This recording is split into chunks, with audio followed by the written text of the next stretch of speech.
Good morning, TGO traders and investors. Matt Buckley, call sign Whiz, the primary and weekly options model portfolio manager here at TGO. And going to be a very interesting day in the market. Obviously, we had that rip your face off rally most of the day, and then this tells you the type of environment that the market is in yesterday. If you followed the market at all yesterday, you saw that we obviously had that huge rally out of the gate, essentially based on the Nikkei recovering 13,000. So some good news overseas in Asia. We know why the Nikkei is important to us now, because their Bank of Japan is essentially mirroring our Fed's economic policies. And if they don't work, it ain't going to work here. So out of the gate, the Nikkei helped, but also Hills and Rath from the Wall Street Journal and Goldman Sachs came out with their take on what the Fed's going to do as they start their meeting today and end it tomorrow with obviously the Bernanke announcement and press conference. So the market rallied on that.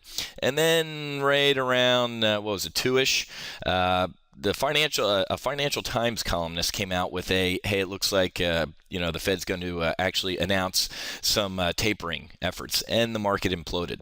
So yesterday's market action was driven by reporters. And here's what's even funnier is, so when this guy Harding from the Financial Times came out, and he did it on Twitter, he came out like an hour later and said, well, hold on, the Fed doesn't leak announcements or leak anything to reporters. I'm just kind of guesstimating. He came out right around here, 3:30-ish, and the market recovered half of its losses. Absolutely incredible that financial reporters are driving this market. That's how skittish the market is right now, waiting on tender hooks, so to speak, for the Fed announcement tomorrow. Futures are indicating up. Looks like I think we'll get a relief kind of flattening or relief pullback, so to speak, from yesterday's rally. I really don't see us having a monster day like we did yesterday, but it's absolutely incredible, folks, that we live in this type of time, that a columnist can cause the market to lose about 15 points on the S&P, and then when he comes out and says, whoops, sorry, to gain half of it back. Just shows you the type of environment we're in. The return of volatility, it's back. We haven't seen the VIX stay this elevated for quite some time. But doing some research last night, if you take a look at options activity yesterday in June, the June 15, the June 15, 16, and 17 puts were very, very active. Now, obviously, I'm shooting this before the market opens, but 48,000, 65,000, 70,000, whatever it was, large institutional buyers of June 17, 16, and 15 puts in the VIX. This is critical, folks, because they expire tomorrow before the Fed's announcement. So large institutional investors coming back thinking that this rally is going to continue, or good news out of the Fed is going to leak, or something. But people don't go out and just, institutional traders, investors don't go out and just randomly buy puts on the VIX without any reason. So we saw a monster bit of activity in those puts, which is very interesting to me. So but we wait, folks. We wait, we hang out, and get ready for the Fed's announcement. I personally believe that we're going to see the Fed continue to say, hey, we're standing by to end this stuff, comma. There's always a comma or a but, right? So I don't see the Fed coming out and saying anything really new. Economic conditions aren't doing that well. The Empire State Manufacturing Index, if you saw this yesterday, this was very, very interesting. The Empire State Manufacturing Index came out, and it actually was a really good report. The number beat on the top line, but if you actually read the report, nevertheless, most of the indicators in the survey fell. Really bad news out of the Empire Manufacturing Index. Labor market conditions worsen, with the index for number of employees dropping to 0, and the average work week index retreating 10 points.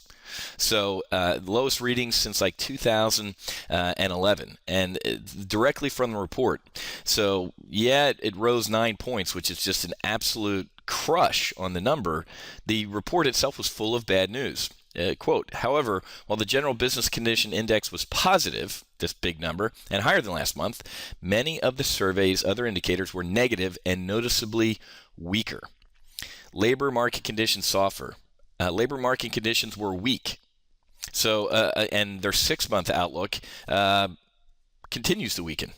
So it was very interesting to see this Empire Manufacturing Index come out with a huge number beating, but when you dug into the report, it was really, really bad. So again, economic data, not that stellar, where the Fed's going to see a smooth handoff to end their tapering and just let the stock markets, or more importantly, the economy, just fly out of the nest on their own. I don't think that's going to happen. So I think the Fed maintains the status quo, at least through the fall, maybe till the end of the year. But again, it's not going to be date-driven. He's going to reaffirm, in my opinion, any decision to taper will be data-driven. And the data right now just aren't that good, in my opinion. Okay, so I got to run. I'm getting ready for a primary live trade brief this morning as part of our open house this week. The open house is open to the public today. You can go to topgunoptions.com/open-house, and you can go ahead and register.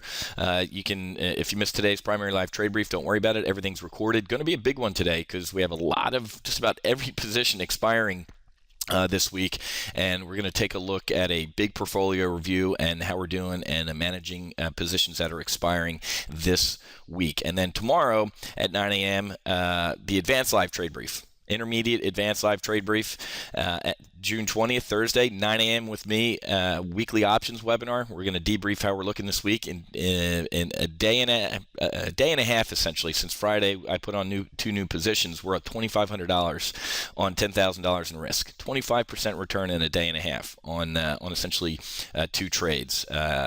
Apple, I believe, and Netflix.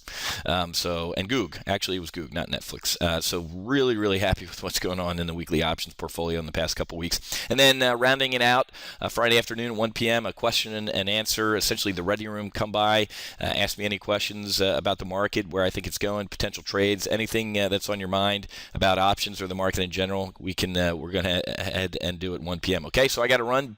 Busy week in the Top Gun Options world, and I'm also jumping on an airplane this afternoon, heading out to San Francisco to give a speech to about 100 financial advisors from Merrill Lynch. So I'll be on West Coast time, and then getting back on the red eye for this weekly options brief, 5 a.m. into Miami. So shoot me. But fired up. Couldn't be more excited for this week, especially with the Fed announcements. So make sure you stop by some or all of our open house events, and I'll talk to you guys later. Happy hunting. Make sure you hedge.